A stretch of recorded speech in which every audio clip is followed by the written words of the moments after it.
Hi, welcome to Miss Richardson's U.S. History 5-Minute Lectures. This information will be U.S. Notes 3.12, World War II Ends in Europe.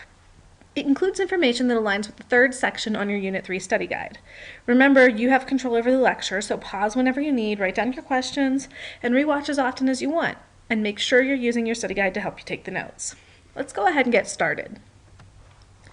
To review, the Allied powers were attempting to push the Axis powers into Berlin, forcing a surrender by the German military and government. The US, France, and Great Britain were fighting in the West, so that's over here. The Soviet Union was fighting over here in the East. And the US and Great Britain were also fighting from the south, coming through Africa and up through Italy. So all pushing towards Germany and ultimately Berlin. Eventually, Hitler realized that he was going to lose the war. His main European ally, Mussolini, was actually deposed and executed in April of 1945. Mussolini's body was abused and degraded, shot, spit on, kicked, and then eventually hung upside down in the town square where the Italian citizens threw rocks at him.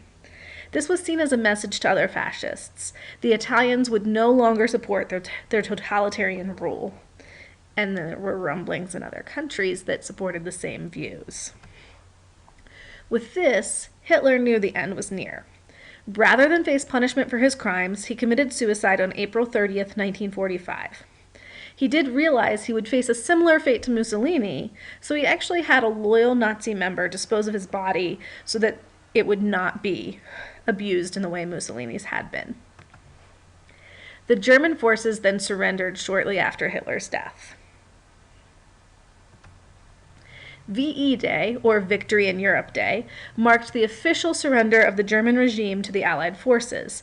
It occurred on May 8, 1945. Following the surrender of Germany and the end of World War II in Europe, the agreements made at the Yalta Conference by the major Allied powers, those big three, Franklin Roosevelt, Stalin, and Churchill, were now put into place. These included the division of Germany and Berlin, an independent Poland who would soon have free elections, well, or not, so if the USSR got its way, and the creation of the United Nations. So what happened in Asia? Well, watch the next two sets of notes to find that out. That's the end of US Notes 3.12. Hopefully you learned something, and I will see you in class.